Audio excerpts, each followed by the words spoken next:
Have you ever said something in passing that you thought was harmless, only to later discover that it hurt someone deeply? Have you ever realized, perhaps years later, that an unintentional action of yours left a scar on someone's heart that you never even noticed at the time? Welcome back to the channel, everyone. I'm so glad you've joined me again. Today, we are going to explore a topic that is deeply personal, yet universal: the invisible wounds we sometimes inflict on others without even realizing it. We all have moments in life where our actions or words leave unintentional damage on those around us. And these wounds are often the most difficult to heal because they're not visible, not obvious, and not always acknowledged. But what happens when we become aware of these invisible hurts? What do we do then? How do we heal the damage we've caused without even knowing we've caused it? The concept of invisible wounds is something that many of us overlook. In our fast-paced, reactive world, we often act or speak without thinking, whether we are in a rush, distracted, or overwhelmed. And while we may move on from a situation, the other person may carry the weight of that interaction with them for much longer.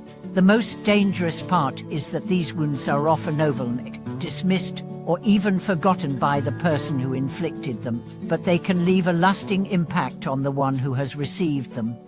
To understand this better, let's first reflect on the types of invisible wounds that can be caused. These can come in many forms: a thoughtless comment, a look that conveys judgment, a cold shoulder in a moment when someone was seeking connection, or a lack of empathy during someone's time of need. Sometimes, these actions are so subtle that the person doing them doesn't even register their impact, yet the person on the receiving end might internalize them, carry them with them, and feel hurt or rejected. The thing about invisible wounds is that they're often deeply tied to personal emotions, feelings of worth, and sense of safety. When we hurt someone emotionally, it can cause them to question their value, their place in the world, or even their connection to the person who hurt them. Unlike physical wounds, which can heal over time, invisible wounds can fester in the heart and mind, creating a quiet pain that may not surface for years. Take the example of Sarah, a woman who, for much of her life, struggled with her self-worth. Her parents had a high standard for her academic and professional success, and although they never overtly criticized her, the constant pressure to perform created an invisible wound. Over time, Sarah became so attuned to the need to meet expectations that she began to measure her own value by how much she could achieve, not by who she truly was. It wasn't until years later, after seeking therapy, that she realized how much of her emotional baggage stemmed from subtle, often unnoticed comments made in her childhood, comments about her grades, her career path, or even her appearance. The wounds were invisible, but they were still there, shaping how she viewed herself and the world around her. The question then becomes, how do we begin to heal these wounds, especially when we are often unaware that we've caused them in the first place? First, we need to recognize that we all have the potential to hurt others, even when it's unintentional. The first step in healing is awareness. Becoming aware of the impact of our words and actions allows us to approach our relationships with greater empathy, compassion, and care. This doesn't mean that we should walk on eggshells, constantly second-guessing every word we say. It's not about being perfect. Rather, it's about becoming more attuned to how our words and actions can affect those around us. It's about taking the time to reflect on our interactions, to understand the potential consequences of our behavior, and to learn from those moments when we do unintentionally hurt someone. One of the most powerful ways to start this process is through active listening. Many times, we unintentionally hurt others because we are not really listening to what they need or how they feel. We are caught up in our own thoughts, distractions, and judgments. But when we practice true listening without judgment, without interruption, we give the other person the space to express their feelings and thoughts. In that space, we can begin to understand how our actions might have impacted them and offer the healing they need. Another key to healing invisible wounds is taking responsibility. It's important to recognize that even if we didn't intend to hurt someone, the impact of our actions still matters. Taking responsibility doesn't mean beating ourselves up. It means acknowledging the hurt we've caused and expressing our regret and desire to make amends. It means showing up with vulnerability and authenticity, rather than defensiveness or denial. For example, imagine you accidentally hurt a friend with a thoughtless remark. They might not immediately react, but weeks later, you notice they seem distant. Instead of brushing it off, you could approach them and say, "I've been thinking about something I said a while ago, and I realize it might have hurt you. I'm really sorry for that. That was never my intention, but I want to make sure you know I care about how you feel." This kind of communication can be transformative, both for the person who was hurt and for the person offering the apology. It creates space for healing, understanding, and connection. It shows that we are willing to be accountable for our actions and that we genuinely care about the other person's well-being. But healing invisible wounds doesn't always require a direct apology. Sometimes the healing comes from simply changing our behavior. We can start to shift our mindset by becoming more mindful of how we interact with others. We can practice empathy by imagining how our actions might be perceived, and we can show kindness, patience, and understanding, not only when someone else is vulnerable, but when we ourselves are. Another important part of this process is to extend the same compassion to ourselves. Often, when we realize we've hurt someone, especially without meaning to, we can become overwhelmed with guilt or shame. But healing cannot happen in a space of self-blame. Instead, we need to approach ourselves with the same understanding and forgiveness that we would offer to a loved one. We're all human, and we all make mistakes. What matters is how we learn from them, how we show up for the people in our lives, and how we strive to be better moving forward. Sometimes, the healing process involves both parties doing their work. As we learn to be more aware of the impact of our actions, the person who was hurt may also need to work through their feelings, release the pain, and find their own path to healing. It's important to understand that healing is a process. It's not instant, and it's not always linear. But through patience, love, and understanding, both the person who hurt and the person who was hurt can begin to rebuild trust, compassion, and connection.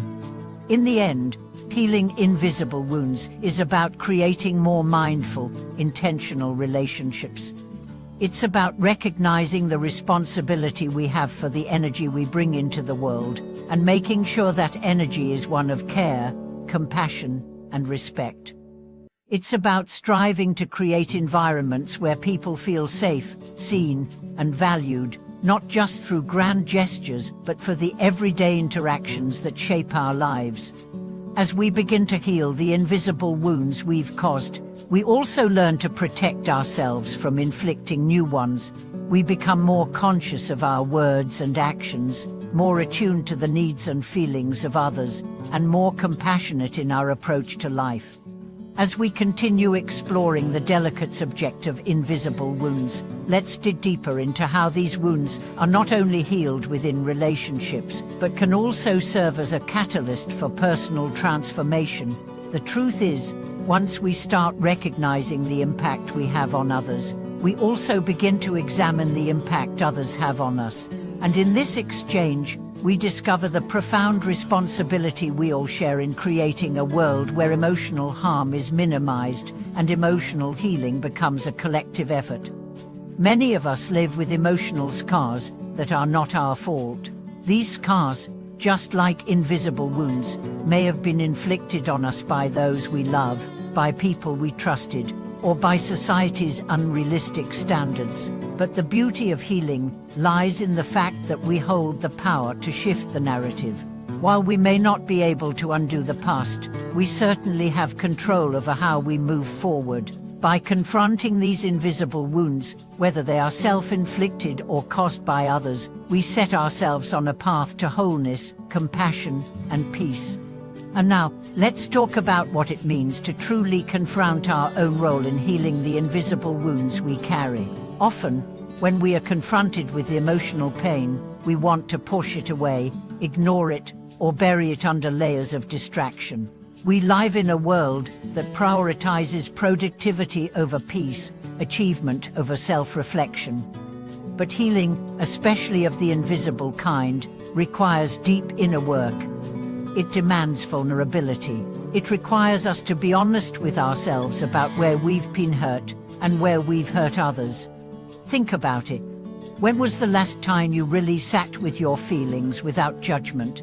When did you allow yourself to feel hurt, sadness, or anger without quickly moving to fix it, solve it, or dismiss it?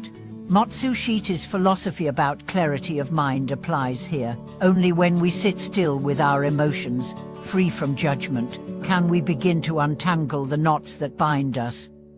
It's only in that stillness, in that moment of quiet introspection, that we can look at our emotional wounds, whether they come from others or from our own actions, and begin the healing process. This is also where forgiveness plays a pivotal role, not just forgiveness of others, but also self-forgiveness. Often, the invisible wounds we carry are compounded by guilt. We blame ourselves for actions taken, words spoken, or decisions made.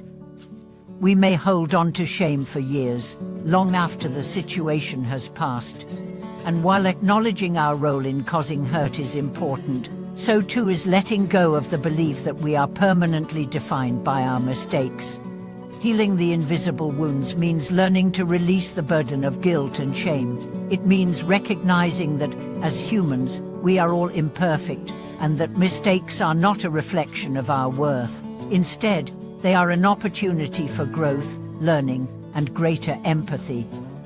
When we forgive ourselves, we open the door for others to do the same.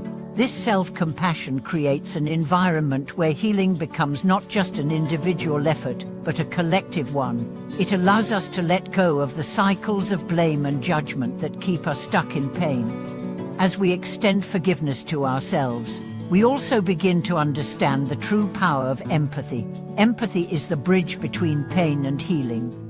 It's what allows us to connect deeply with others, to understand the experiences and emotions of those around us, and to recognize that we are all in this together. By practicing empathy, we begin to dismantle the walls we've built around ourselves, walls that were formed out of fear, hurt, and the desire to protect ourselves from further pain. Empathy also allows us to recognize that others are not perfect. When we see others as human, flawed, just like us, we create space for understanding. Instead of judging or criticizing, we approach each other with kindness, openness, and the willingness to listen. And by listening, we create a space where healing can take place. The more we practice empathy in our own lives, the more we can create environments where invisible wounds are addressed, not ignored. We become part of a larger healing community, one that acknowledges the pain of others without minimizing it, one that helps others heal by offering care, love, and understanding. But healing invisible wounds also requires action. It's not enough to just recognize them or feel sorry for the harm we've caused. True healing requires us to take responsibility and make amends. It requires change both in the way we interact with others and in the way we show up for ourselves.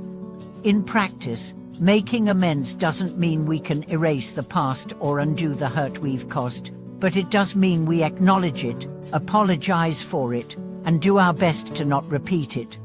It means we show up with authenticity and vulnerability, allowing ourselves to be imperfect while taking the necessary steps to change. Whether that means reaching out to someone we've hurt, adjusting our behavior in future interactions, or learning to communicate with more kindness and care, it's about building trust and connection through accountability. The beautiful thing about invisible wounds is that, once acknowledged and healed, they give us a profound opportunity for growth. They make us better people, more compassionate, more thoughtful, more aware of the power of our words and actions. They teach us the value of human connection, not just as an external exchange, but as an internal one, where we truly understand that we are all in this together. Think about the legacy you want to leave. What kind of impact do you want to have on the world around you? How do you want to be remembered, not just by your accomplishments, but by the way you treated others? These are the questions that guide us to become better humans, ones who are aware of the invisible wounds we may have caused and committed to making things right. In our everyday lives, we have countless opportunities to heal invisible wounds, both those we've caused and those we've received. We have the opportunity to listen more closely, to speak more kindly, to act with greater intention. And, perhaps most importantly, we have the power to offer the healing of presence, the kind of presence that makes someone feel seen, heard, and valued, just as they are. Healing isn't always easy. It's not always linear. It requires time, patience, and an openness to change. But it's possible, and the more we practice it, the more we create a world where healing is the norm, not the exception. So, as we wrap up today's discussion, I encourage you to reflect on the invisible wounds in your own life. Whether you've caused them or received them, take a moment to sit with the discomfort, acknowledge it.